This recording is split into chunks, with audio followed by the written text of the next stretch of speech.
What's up, everyone? Welcome back to the TLZ podcast, where we sit down with elite athletes and professionals to break down the journey, the mindset, and what it really takes to compete at the highest level.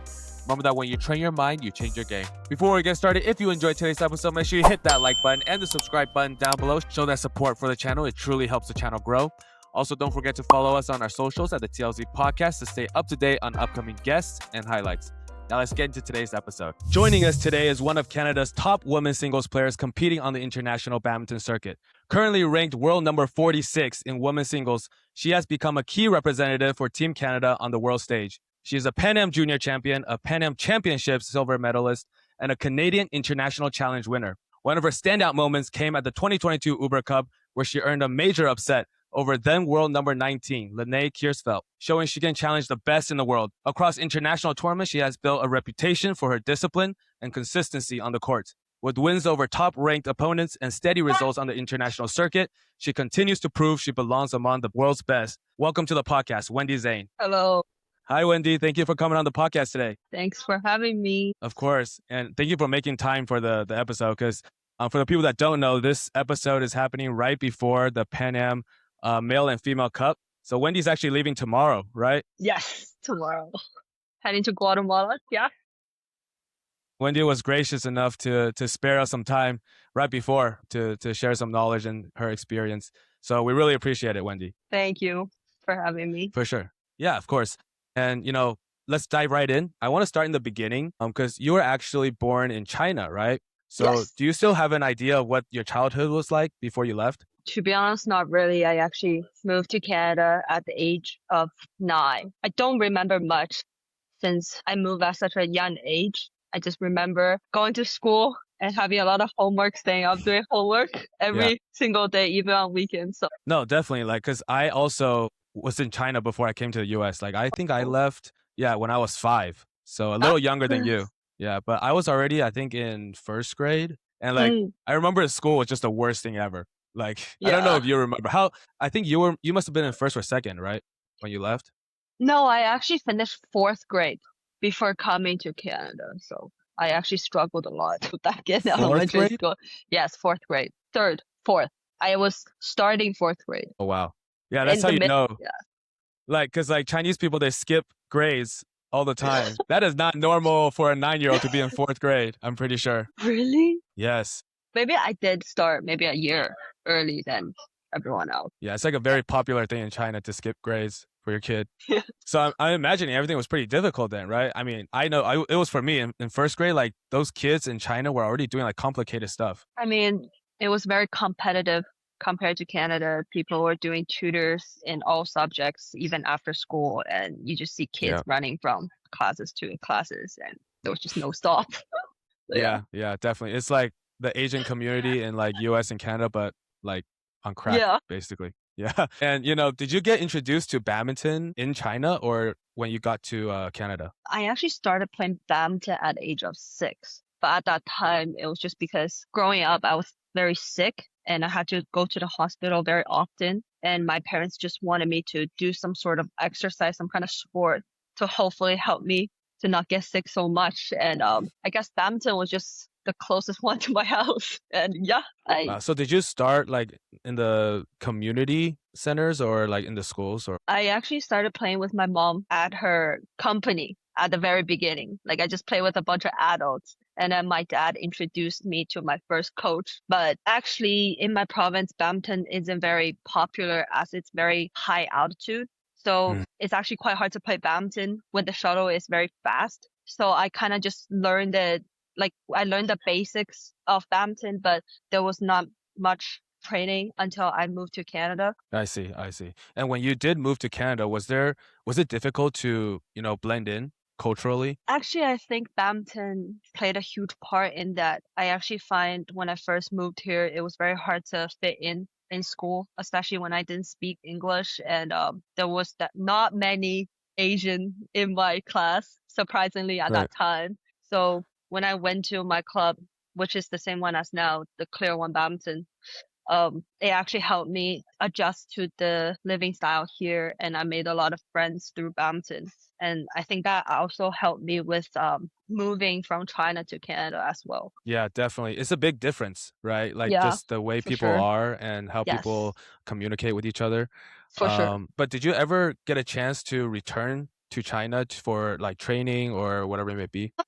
Not for a long period of time, but I did go back every now and then, maybe during summer break, and I trained maybe at max like a month or two in China, but not for a long period of time. For majority of the time, I stayed in Canada and just trained in my club for most I of the see. time. Yeah. Where did you train in China? Like, was it a province team or? Not really a province team. I remember it being maybe like a club that had a lot of like kids. It was like a summer camp also. Uh-huh. I don't actually remember because I was very Okay. young and later on I didn't really go back to China to train. I see. I see. So you did do majority of your training in Canada, right? Yes. With Clear One. And Clear One's been here for a long time. Like it's one of Yes. the oldest clubs in Canada, I feel like. I believe Uh, so, yeah.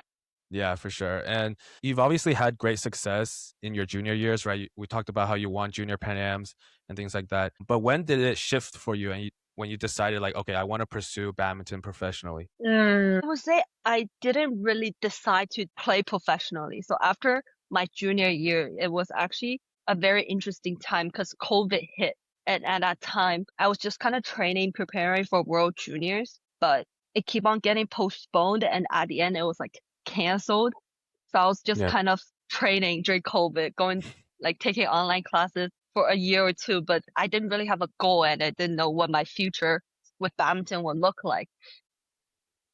During 2021, I one day I got an invitation to Uber Cup in Denmark, and that was I think the first international tournament after COVID. Well, COVID was still Mhm. happening, but we went to play the tournament, and it was interesting because I just wanted to play and see where my level is compared to the world, and it was interesting because I actually ended up beating one of the top Danish players at that time, Yeah. which kind of surprised me and made me think, okay, maybe I should try and play some international tournament. So yeah, that was an interesting one, I guess. Yeah, definitely. I mean, that was a huge upset, right, at the time. And, I realize now after talking to so many different athletes, like even, with Neil and I believe who else had a big change? I think, oh yeah, Jenny too. They all talked about the impact of COVID on their career. And actually, it was a Mhm. huge shift. A lot of them actually continued playing because of COVID. Well, not Right. Neil, Neil specifically had like a whole breakdown because of the Olympics obviously being pushed back. But eventually he was able to,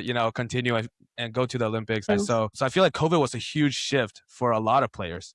And you mentioned that upset that you had with it was Lene Kiersvel, right? Right. And she was ranked number 19 at the time. Were you aware of her ranking before going in? And how did you feel before the match? I was afraid of her, obviously.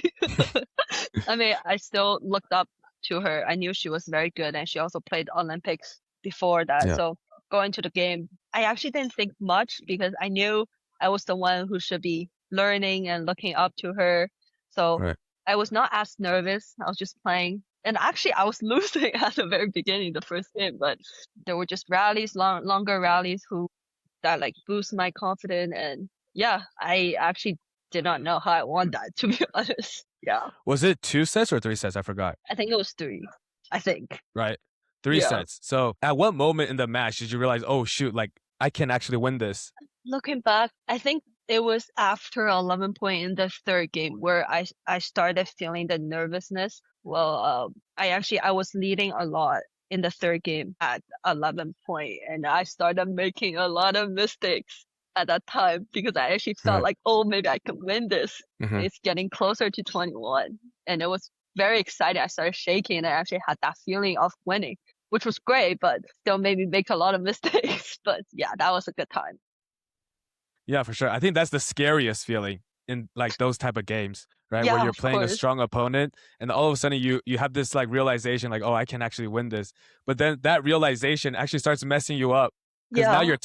you're really tight now. You're not as like free flowing as before, right? But you managed to close it out. You managed to win. So how did it feel afterwards, like knowing you beat somebody of that caliber? I think it didn't really feel real to me.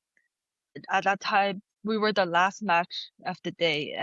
After I finished the game, I just sat down on my own at the warm-up court recalling the whole game, it was just unreal to me. It was, I guess, my first big win in an international event. So that was very exciting. It took me a while to come in realization that I actually won. Okay. Yeah. I mean, for a player of that caliber, being able to beat her is incredible, right? And did you get a chance to talk to her after the match? No, I don't think so. She was probably thinking Yeah. like, what happened in this match? She probably hated me for a while after that, but Nah, I'm pretty sure she's fine. But yeah, that would have been cool if you guys had a chat. But I mean, ultimately, that game was just amazing, right? And I do want to ask you because you used to play doubles as well, right? yes. Before you did just full singles.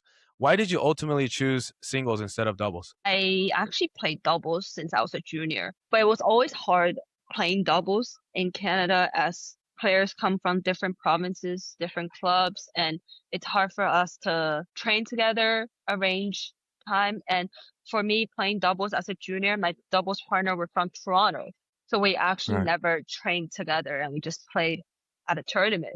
That worked pretty well. I mean, we won almost every single medal that we could win Yeah. as a junior. But I mean, after I started playing international tournaments, I also played doubles, but my doubles partner was actually another singles player as well. We had a lot of fun playing, but doubles for both of us was just kind of like a warm up, getting used to the court kind of thing. We Right. enjoyed it. We had fun, but it was never our focus since the commitment is really hard. And for me, honestly, playing doubles is more pressuring in a way Mhm. because your performance kind of affects someone else's career in a way. And Right. I feel like that's a lot to carry. And for me, I think focusing on myself and my own development is probably easier in a country like Canada. So yeah. I see. Yeah, that makes sense, right? Because like you're right.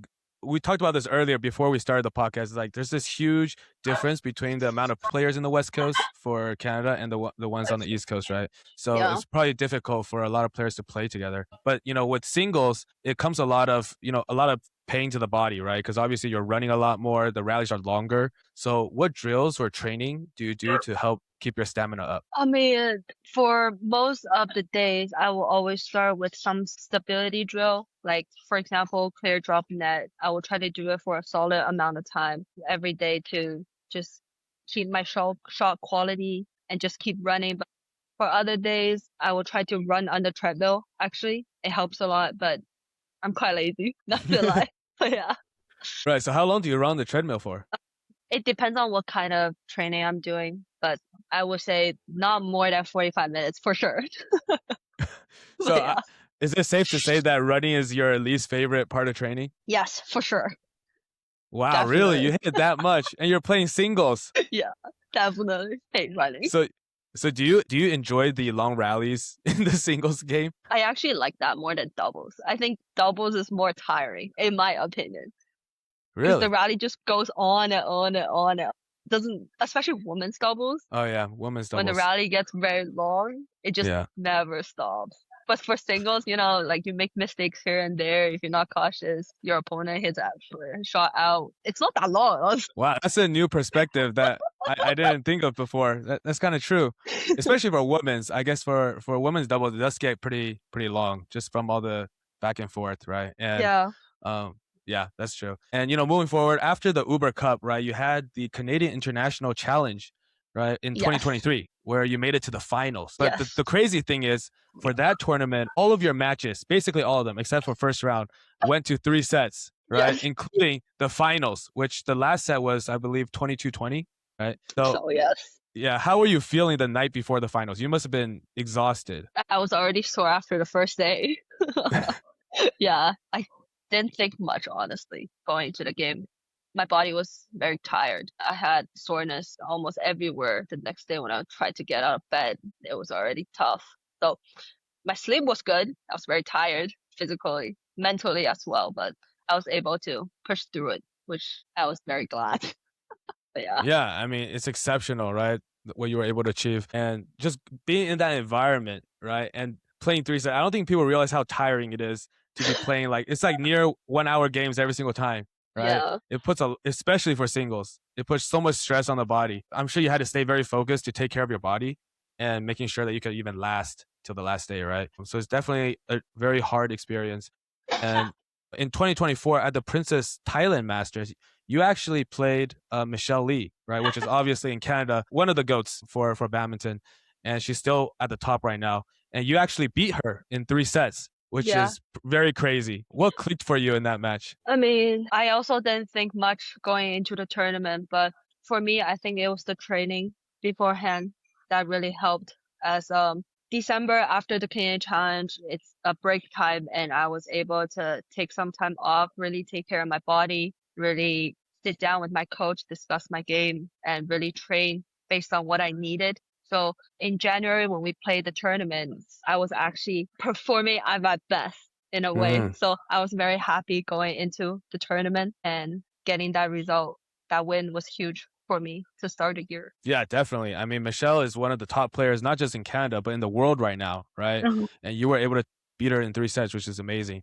But when you went into that game, do you remember what you were thinking, like what strategy you were planning on using? I mean, I always discuss the night before with my coach what to do, but I tend to not follow it most of the time. But yeah, but I guess that game was just not any different than any other game I played. I definitely wanted to win, I'm sure, at that time, but I tried to just calm down and just be more patient and just try to hit it in. Because when the nervousness comes up, your hand tends to get more tight and you make a lot more mistakes compared to usual. Yeah. But yeah, I'm pretty glad that I pulled that off at the end. Yeah, it's pretty amazing. And, you talked about your preparation prior to that tournament, right? How it Mhm. really changed the result. So in this case, like, do you think you can replicate that training again in order to help you reach the same like top level? I think it's actually quite hard, as we talked about earlier, that there's more players in the East compared to the West. So actually, for Right. me at the moment, there's not many people at home that I can train with. There's not many that I can train with on a daily basis. I mean, there's a lot of people who are playing, a lot of juniors who goes to school during the daytime. So for me to train at home, it's actually quite hard since it's not stable and it's hard to find people to train every day. So I yeah. see. Did you ever think about moving to the East, to Toronto? No, I don't like Toronto. Why? Why do you not like Toronto? Well, it's very big and it's very cold and it snows like That's true. crazy all year That's true. long. Not So all year long. Why you got to do I mean, Toronto like that?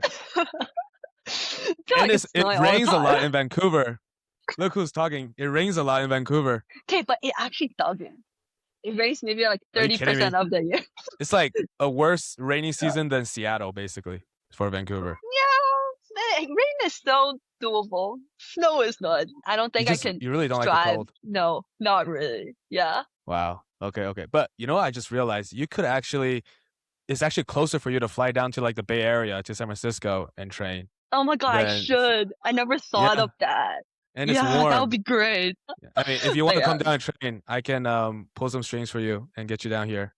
that would Um, be great. yeah, I mean it'll be fun, and then you can represent the U.S. eventually. Look at that. No, I'm just kidding. No, that'll probably be difficult, but no, that'll be pretty exciting. I think for the players here too, just to have more people to play with. But yeah, going back into your tournaments, one of the things that you spoke about in the previous interview is that you love playing team events, right? It's like one Yes. of your favorite things is being with the team. And one of the team events you played was the 2025 Pan Am Cup, right? Where you helped Mhm. Team Canada win first, right? And qualify for the Sudirman Cup in Xiamen, right? Mm. How was that experience for you? I think team events are always really special to me, especially because as Canadians, I think similar as Americans, these opportunities don't really come. They Right. come together once a year, at most twice a year, and we all come from different provinces, different clubs, but we're there for the same reason. We're trying to win a point for our country. So Yeah. when you're not alone, you have a whole team behind you cheering for you, supporting you. It's always different, right? Like Yeah. for me moving from China, and I always admire the atmosphere they have there. Like going into the tournaments, they have a team cheering for them, even though you're like for us, it's always individually traveling and we're always alone at tournaments, sometimes without even a Right. coach, always alone. So when we play these team events, it's always different. Like you have so many people cheering for you, so many people who want you to win, and you can actually hearing people yelling your name from the stand. it's always great Yeah. to have a team for sure. Yeah, definitely. I think as a like you said, as a Canadian US player, we really understand this where like we usually have nobody behind us. Like no team. And there's not a sense of unity, right? Most of the time. And so when we do have the opportunity to play together as a team, it's quite special. Right. Yes, of And but for course. you guys, that tournament, you guys made it to the finals. What did it feel the night before going to the finals? Like, did you guys have a team meeting around strategy? Yes, we always have a team meeting before every single team match we have every night before the match. We will be talking, cheering each other on, and wishing each other the best because we always have people who are not playing who are cheering for each other.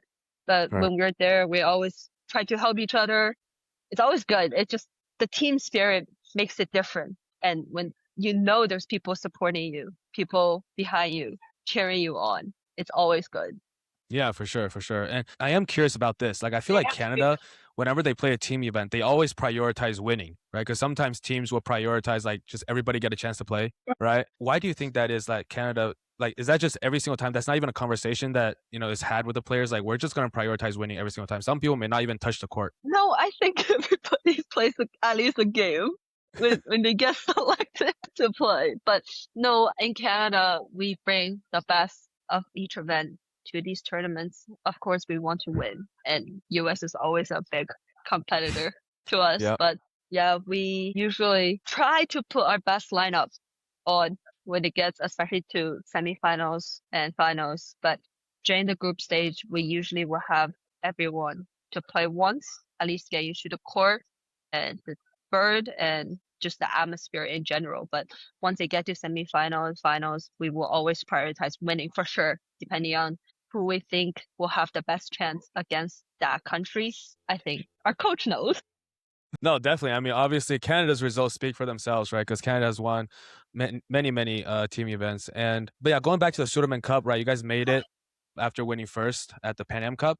And that specific tournament was in Xiamen in China, right? Close to Right. home. So how was it, going back to China and playing such a big tournament? I mean, when China hosts a tournament, it's always great. Everything Yeah. is good. And I've actually never been to Xiamen. It was my first time. So it was a very beautiful city nearby the water, and we stayed at a very nice hotel. And the volunteers who helped us lead us during the tournament was very great. Everything is just very good of the tournament, and the atmosphere of the tournament, of how many audience there were watching, it was one of a kind. You will never experience it anywhere else in the world. So yeah, Really? Wow. So were they cheering for the Canadian team too? if you have a good rally, I would say yeah. So, I see. but Got yeah, it. But obviously, Wendy loves Xiamen a lot more than Europe. yes, of course. Now, Wendy and I were having a conversation beforehand, and we're talking about Europe. And let's just say Wendy is not the biggest fan of playing a tournament there.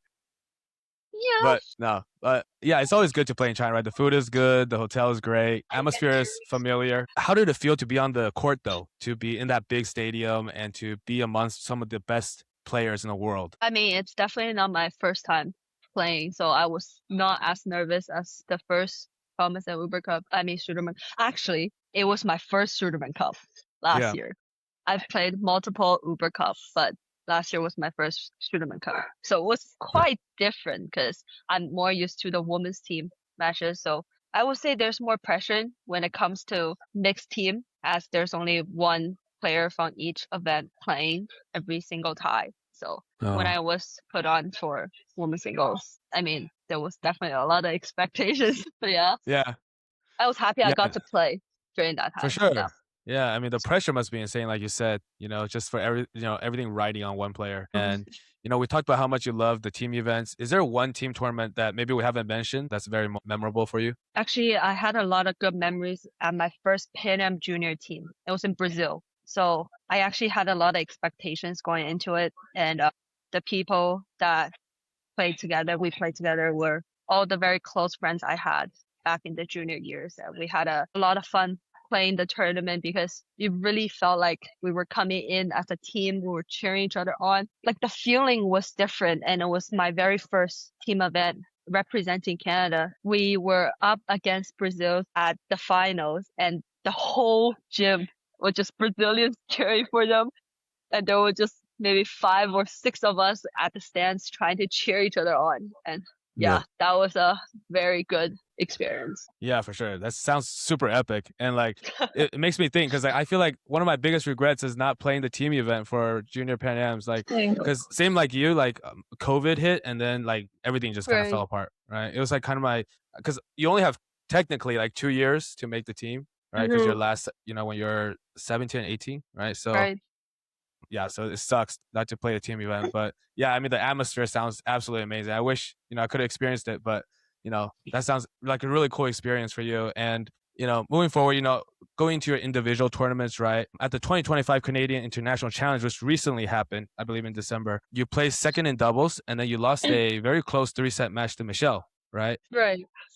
How did that match feel from your perspective? I think last year I definitely was enjoying badminton a lot more compared to the years before because Olympic qualification was over and the pressure that I put on myself was finally gone, and I was actually playing happy badminton. I was enjoying the time I was on court, trying to just put on a show for the people. I mean, I think we had a very good match the whole time, and we were both trying very hard. The game was pretty intense, and we had some very good rallies. There was a big crowd in Toronto cheering for us, so I definitely had a lot of fun. I mean, there was a lot to learn and a lot to take from that game. Overall, I think I was pretty happy with my result. I mean, it could have been better, but yeah, of course. Yeah. But like, you and Michelle, obviously the top, Canadian singles players for women, right? So you guys often get paired up together in tournaments, especially domestic ones, right? So what do you think at this stage, right, at this moment, is the difference in level between you and Michelle? I think she's still a lot more experienced, and when it comes to different situations, she can handle them a lot better than I am. There's still a lot for me to learn, especially from top players like her. Watching her matches, looking at how she deals with situations, dealing with herself mentally, physically. She's also been through a lot of injuries and she's come through a lot, and there's a lot for me to learn from her for sure. Because for her to get to where she is right now, it's definitely one of a journey for sure. Yeah, for sure. I mean, Michelle's been through so much, right? And she's been here for a long time, but she's always been at the top. And I think you're right. The experience definitely factors in, but like sometimes we see the score, like it's 3 sets, right? It seems very close, but sometimes those tiny things makes a big difference, right? And in the same year in 2025, you had a very great accomplishment, right? You got second for the Pan Am Championships, I believe, right? So in the finals, you played Juliana from Brazil, right? But the third set, I believe there was a pretty big point gap, right? Why do you think there was a big point gap? I was very tired. I should have ran more. It came down to the running. I should have ran more than 45 minutes. But yeah, because I was looking at the set. I was like, the 2 sets were pretty close. It was, competitive. And then all of a sudden, the third set kind of dropped off.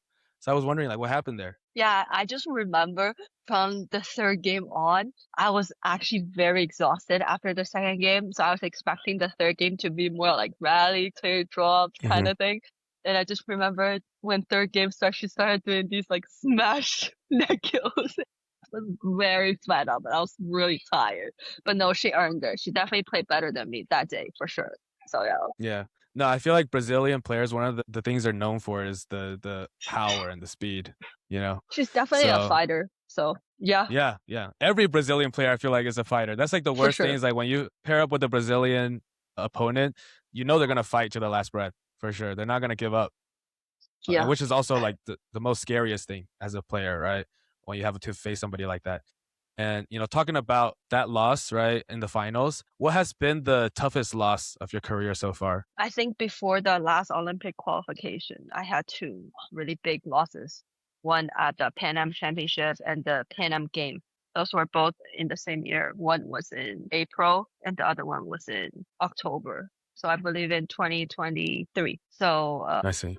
Those tournaments were like a huge part of qualifying, and I think if I had done better in both, I would have been much closer to making to the 2024 Olympics. But I guess going to the tournament, I just had really high expectations for myself, and I trained really hard beforehand going to these tournaments. But when I got on court and when I started making mistakes, like a few in a row, and my legs, my arms, everything just froze. And there's nothing I can do. And all I could think of is just, if I lose this, and that's it. There's no Yeah. Olympics for me. Like, I looked at the result too much and I forgot to focus on the journey. And yeah, I lost pretty badly Yeah. for both of the events. So yeah. Yeah, no, I understand. Like, I feel like for players, especially after like a long, like training, like extensive training, and you expect to do well, like you're like, okay, I put in the time, I put in the work, I should be doing well. Yeah. That's when it starts getting dangerous, right? Because then you start expecting, and then when things don't go well, it feels like a setback, like a really Right. far setback. Like, why am I like this? Right. And it becomes very dangerous, very hard to win matches at that point. But do you think from that experience, you're able to, reflect and realize, okay, moving forward, I can make that change, right? And change the mentality and play better on the court. I mean, during that time, I actually wanted to quit. Like, I didn't want to play badminton anymore. So right after the first loss, I actually called my coach and I said, that's it. Don't want to play badminton anymore. Wanted to quit. Oh, wow. And I just remember sitting outside on the street, just calling him for 2 hours and just him trying to talk me out of it. But I was just crying. I did not know what he was saying for 2 hours. But I mean, it helped for sure. Like, it calmed me down on the spot. But I was for sure quite upset for a good while. But I was actually very lucky. Like, there was a lot of people supporting me. Like, at that time, I was talking to actually Bei Wen a lot, and she actually talked me through that stage, and it really helped. I mean, talking with someone who's come through similar experiences, and yeah. Yeah, definitely. I mean, like you were still young, right, at the time too, because I believe we're the same year, 2002. You were born in 2002. Yeah. Yeah, so you were still pretty young. I mean, you still have 28 coming up, right? Which is actually coming up pretty quickly. So the pressures start racking up again, right? Yeah, well, it was kind of different like 2 years ago, because actually Michelle was down at that time. She had an injury and I believe she did a surgery and she was resting. So when I heard that, I was like, oh, here's my time. I actually didn't Yeah. really had any expectations on qualifying for the Olympic. I mean, I was kind of going for the run, but it didn't really came into my mind until Michelle really was resting, and I actually started putting a lot of pressure. I would say it was not a good thing, but like on myself, going to a lot of tournaments that I didn't do well, like thinking I'm able to make it to a certain round for certain tournaments. And it was not a good mindset for sure going to these tournaments. And yeah, when I lost, it was really bad for a long time. So yeah. Yeah. No, I can't imagine. Given that experience, what advice would you give players who are going to go for that, Olympic qualification race? I would say just focus on the match that you're about to play and not look too far ahead. Like, don't look at your ranking, don't look at how you're doing compared to someone else. You should always focus on yourself, your training, your mental, your physical. You need to prioritize yourself first before looking at how you are doing compared to someone else. Because when you start comparing, then you have a lot of expectations, then that tend to let you down a lot. Yeah, definitely. I think the only thing that needs to be done is like the planning for the tournaments, right? Like, just make sure you plan out your tournament schedule. But then once you actually start playing, you just have to do your best, right? Because Right. whatever comes out is the same result in the end, right? But if you think Right. about it, it gets a lot worse. So that's really good advice for players who are going to be going for that race. And, you did mention in a interview that you did with Yonex, right? Yonex Canada, that confidence is one of your biggest challenges, right? And I'm sure it stems from some of these experiences that you talked about already. But can you share a moment where confidence really affected your performance? I think confidence in general just plays a big role in our sport. I mean, every sport, right? If you're afraid of losing, it can stop you from like taking risks, or you're just gonna make mistake. And if you keep on making mistake, then you lose the game. I think you don't just gain confidence all of a sudden. It comes from how much you train, what you have supporting you going into a match, and it comes from you working hard every day. How hard you train will always affect on your tournament results, and it's built throughout time. It's not just today I'm gonna be confident that I will play well. So Right. yeah, I think it takes time for sure to learn and make changes, adapt, and Yeah. For sure, for sure. Yeah, I think confidence plays a big role, right? Too much is not great, too little is not great. So you got to find that balance. And you're right, Mhm. it does stem from training. That's like the very foundation for confidence. And I think for young players, it's also important to go through those experiences, right? The ups and the downs. Sometimes you can't just listen to like, Mhm. something and then be like, okay, I got confidence now, right? So sometimes you got to really experience it yourself and really find what kind of player you are. And talking about types of players, right? You do list in your Instagram bio that you're a INFJ, right? And this is Yes. like out of my comfort zone because I'm not very familiar with this stuff, but I looked into it a little bit. And I guess it basically means, at least for you, like you like to think to yourself a lot. Am I right? Yes. Yes. So that means you must somewhat like overthink before matches or like in these difficult situations that you go through. I do agree that I think a lot, but I try to talk, at least for the badminton part, I try to talk it out with my coach. And I try to annoy him instead of bothering myself in that Right. situation. Yeah, I do think I sometimes overthink and it's not so good. And sometimes I look at too many things when I should just be focusing on one thing, just playing the game and just play and not think about, oh, what if I lose this point? Oh, what if I push and it's too short? It's like there's too much things going on in my mind, Yeah. and sometimes just it's better you just don't think and just do it. So yeah, Yeah, for sure, for sure. I mean, I don't know how accurate these tests or like whatever this thing is, right? Like, do you think it's very accurate I would say for me it's pretty accurate, but I think it also depends on your mood when you do the test. when you And take the thing? yeah, so for for example, if today you're more happy, then maybe the results will be a little different, right? Right, right. It's just for Because I was fun. right, right. I was thinking like maybe like, depending on the result you get, maybe like you play differently or you approach the game differently. That'd be a cool little test that people can run.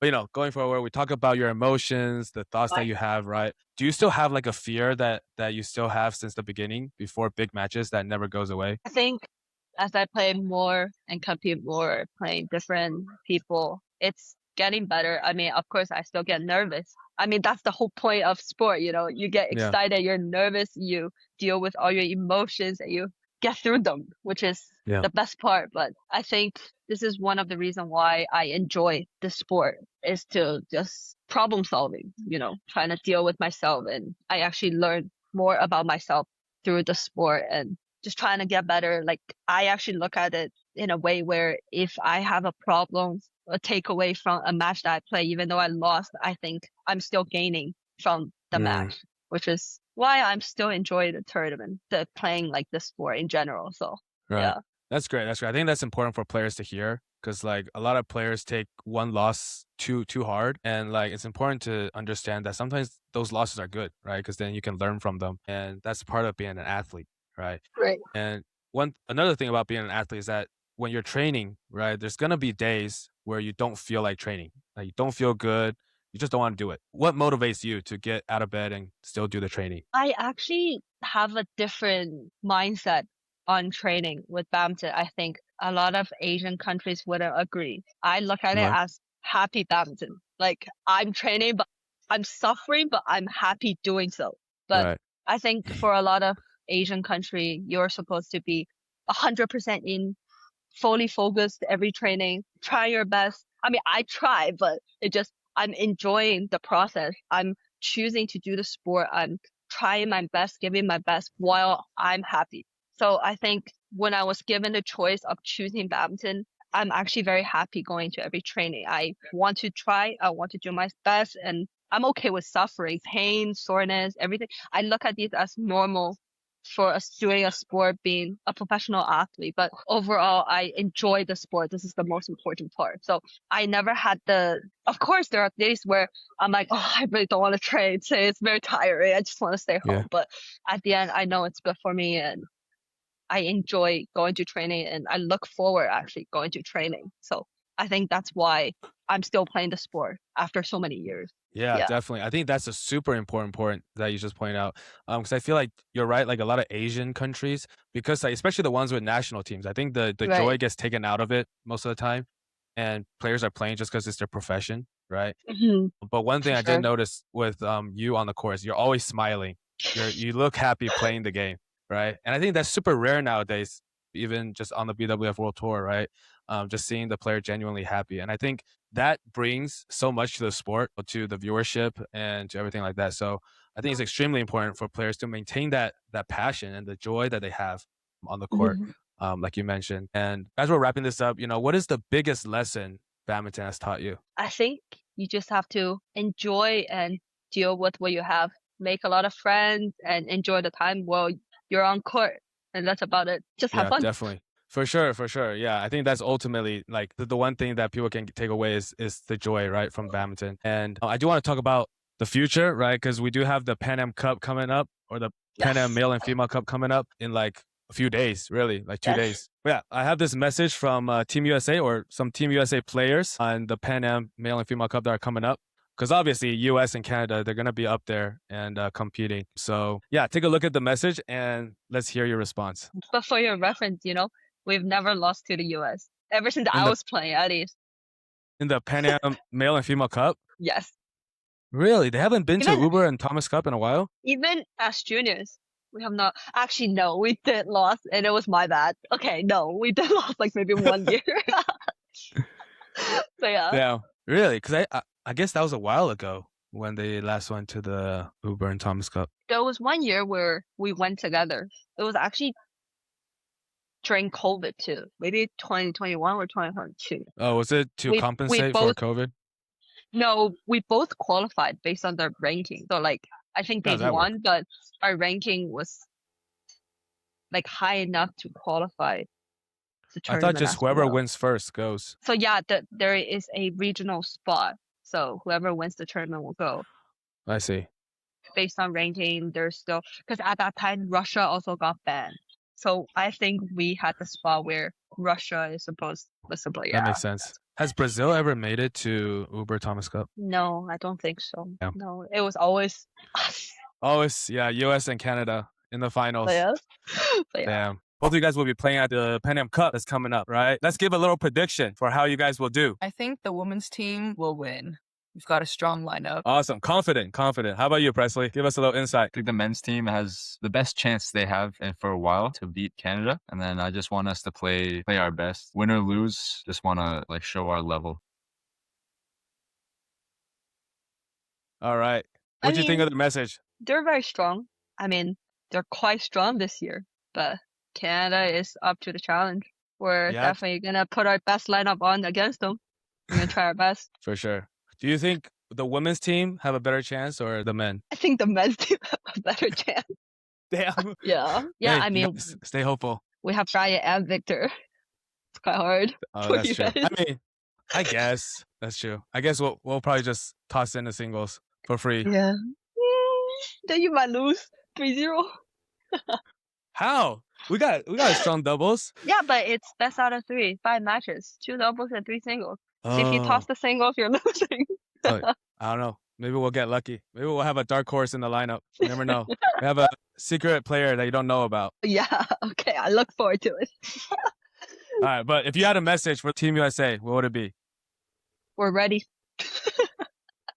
All right. Great. You heard that from Wendy. She spoke for the entire Team Canada. Canada loses. Coming back to Wendy. Yeah. Watch us, guys. That's all fun and game. But yeah, that's awesome. Now, as we're wrapping this up, what is your goal for the next 5 years in badminton? Definitely going for the 2028 Olympics in LA. Yeah, who knows? By that time, you might be training here, so it might just be your second home. It'll be my home game. Yeah, home game. You have a home crowd. Look at that. Yeah. Yeah, definitely she's training representing the U.S. You never know. Yeah. All right, great. Awesome. But yeah, that is the last question for the podcast, but I do want to get into a fun game before we wrap it up. So obviously, because you enjoy team events so much, we wanted the game to be about your teammates. Okay. And you have a team event coming up, so you can explain these answers to them later. Great. Okay, so what's going to happen is I will ask you a question, and we're just going to do a rapid fire. You just give us a name, okay, of the person that you feel like answers the question best. Okay? Okay, great. You ready? Yeah. Okay, here we go. Who is the most competitive off court? Like men's and women's, or just men? Or just men's women? And women's. The entire men's team. And women. I'm going to say Aliana, just because she's a med student. So she's, I saw that. Yeah, a try hard is basically what you're trying to say. She's working hard. Yeah, that's true. That's true. Yeah, I mean, you can't be a med student if you're not, right? So for sure. All right, next one. Who is the most talkative? Talkative. Oh, I really want to say someone who's not on the team this year. Oof. This I mean, year, it doesn't have to be on this year. It could be like any year, right? Sank. Who? Sank here. Do you know him? I don't think I know him. Our former men's single. That's But probably he's like definitely, I would say he's the most talkative badminton player in Canada. in Canada. Okay. Sounds like it's a for sure answer. Great. Okay, next one. Who is the most serious before matches? Neil. I see. I mean, he is the one that's been there the longest, so like right now, right? So yeah, great. Okay, next one. Who is most likely to forget something important? It's Joe. Joe forgets everything everywhere. She does not know Wow. where they are. Great. Awesome. Wait, sorry, Joe. Sorry. I hope you're not watching. It's okay. We'll tag her for you, and then I'll make sure she sees it. There you go. Okay, great. Next one. Who is always late? Who is always late? Sank. Wow. Okay. He's just getting. I wonder if he's gonna be the answer for some of these next ones. All right, ready? Who is on their phone the most? Well, definitely not him because he's talking. I'm gonna say. I think it's probably me. Oh, really? Maybe. I think so. Yeah, I'm gonna say Okay. me. Okay, great. Okay, next one. Who pushes the hardest in practice? Probably Brian. I see. I mean, obviously shows he's killing it. Great. Okay, next one. Who gets the most nervous before big matches? Rachel. Ooh, okay. Nice. Okay, next one. Who is pickier with food? Crystal. Wow. Whoa, I think you should cut that. She's gonna kill me. What? What's wrong with being picky? She's not gonna be happy with that, but okay, whatever. Why, does she like just not eat most food or? No, she always she knows what she wants, but she's very picky because she doesn't know what she wants, if you know what I mean. So how do you go for team dinners? Usually our coach just chooses a place and we just go there. Yeah. I see. No need to go back and forth. Very nice. All right. Last one. Last question. Who will make the best coach? I think we can all coach each other. But like let's say after they retire, like who do you think would make the best coach? I personally like Catherine because she's coached me in a bunch of tournaments and we've worked pretty good together. Others, I don't actually know that well, I would say. I see. Yeah, I mean, that's a good pick. Catherine's coaching right now, right? So Yeah. if anyone wants to hit up Kat, if you want to hit up Kat, make sure you reach out to her and get a private lesson in. But yeah, great picks. Now you have a lot of explaining to do at the Pan Am Cup.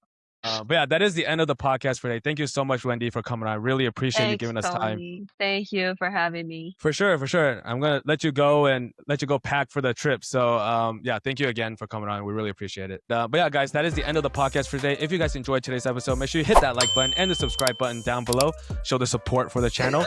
And of course, remember to follow us on our socials at the TLZ podcast to stay up to date on all of our highlights and upcoming guests. All right. Thank you guys so much for watching and we'll see you guys soon.